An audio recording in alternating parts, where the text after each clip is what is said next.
बुद्धिमती ब्राह्मण कन्या, धर्म, बुद्धि और साहस की विजय। सनातन धर्म के इतिहास में केवल राजा, ऋषि या योद्धा ही महान नहीं हुए। कई बार साधारण परिवारों में जन्मी स्त्रियां भी अपनी बुद्धि और धर्मनिष्ठा से अमर हो गई। यह कथा एक ऐसी ब्राह्मण कन्या की है जिसे लोग बुद्धिमती कहकर पुकारते थे। उसकी चतुराई और धर्म ज्ञान ने न केवल उसके परिवार को बचाया, बल्कि एक पूरे नगर को भी विनाश से मुक्त कर दिया।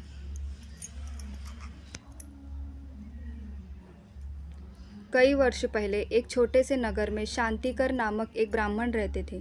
वे वेद वेदांग के ज्ञाता थे, परंतु आर्थिक स्थिति साधारण थी। उनकी पत्नी सत्यवती थी, धर्मपरायण और संयमी थी। इन्हीं के घर में जन्मी थी एक सुंदर, तेजस्वी और विदुषी कन्या सुमति।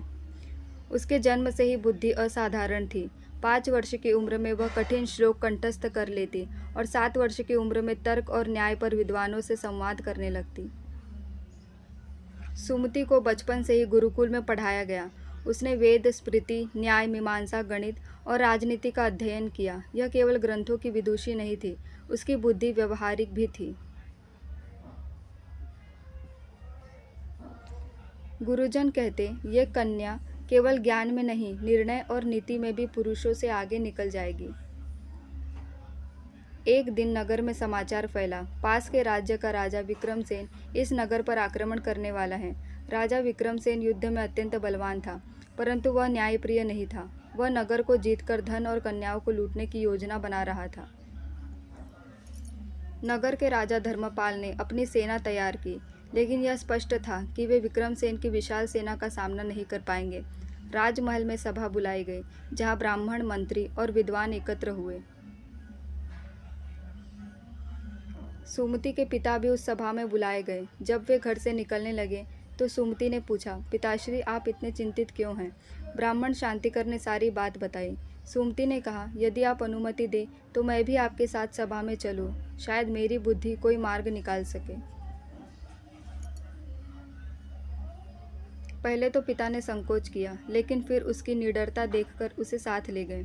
सभा में मंत्री कह रहे थे कि युद्ध ही एकमात्र उपाय है, लेकिन सुमति ने आगे बढ़कर कहा, महाराज, युद्ध में दोनों पक्ष का नुकसान होता है। यदि हम बुद्धि से शत्रु को हराए तो रक्तपात से बच सकते हैं। राजा धर्मपाल ने उत्सुक होकर पूछा, कन्या, तुम्हारे पास क्या योजना है? सुमति ने कहा, राजा विक्रमसेन अत्यंत घमंडी है और अपनी बौद्धिक श्रेष्ठता पर गर्व करता है। मैं उसे शास्त्रार्थ की चुनौती दूंगी। यदि मैं जीत गई तो वह निडर नगर छोड़ देगा, यदि हार गई तो मैं बिना युद्ध के नगर उसे सौंप देंगे। राजा धर्मपाल ने दूत भेजकर विक्रमसेन को यह प्रस्ताव दिया। विक्रमसेन पहले तो हंसा, एक स्त्री मुझसे शास्त्रार्थ करेगी, यह तो मेरा अपमान है। परंतु उसका अहंकार उसे उस चुनौती को स्वीकार करने को रोक न सका। उसने कहा, ठीक है, कल मैं तुम्हारे नगर आऊँगा। अगले दिन नगर के बीच एक विशाल मंडप सजाया गया। चारों ओर लोग एकत्र हुए। मंच पर एक और विक्रमसेन बैठे, दूसरी ओर सुमति।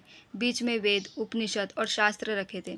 सुमति ने नम्रता से कहा, महाराज, यह शास्त्रार्थ धर्म, नीति और तर्क पर होगा। जो भी हार जाएगा वह शर्त मानेगा।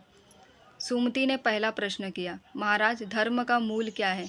क्या वह केवल वेद वाक्य है या लोक कल्याण भी उसका आधार है? विक्रमसेन ने उत्तर दिया, धर्म वही है जो वेद में कहा गया है। सुमति मुस्कुराई, वेद ही धर्म का आधार है, परंतु महर्षि व्यास कहते हैं, यह स्यात् प्राणिनाम हित स धर्म, अर्थात जो प्राणियों के हित में हो वही धर्म है। यदि वेद वाक्य का पालन किसी समय लोकहित के विरुद्ध हो तो उसके धर्मर्म को समझकर कार्य करना चाहिए। सभा में लोग प्रशंसा करने लगे। विक्रमसेन चुप हो गया। विक्रमसेन ने पलटकर पूछा, राजा का सबसे बड़ा कर्तव्य क्या है, विजय या प्रजा का पालन? सुमति ने उत्तर दिया, राजा का धर्म प्रजा का पालन करना है। विजय केवल साधन है, लक्ष्य नहीं।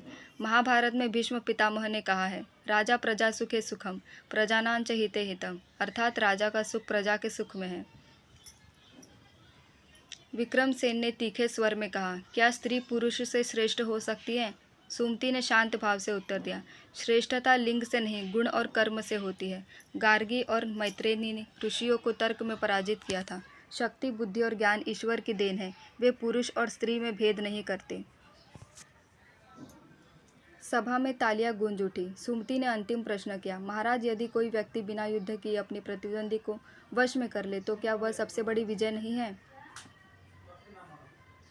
विक्रमसेन ने कुछ सोचकर कहा, हाँ, ऐसी विजय सर्वोत्तम है। सुमति ने मुस्कुराकर कहा, तो आज आप यह सर्वोत्तम विजय प्राप्त करें, हमारे नगर को मित्र बनाकर लौट जाए। यह आपकी बुद्धि और उदारता की जीत होगी, न कि केवल तलवार की।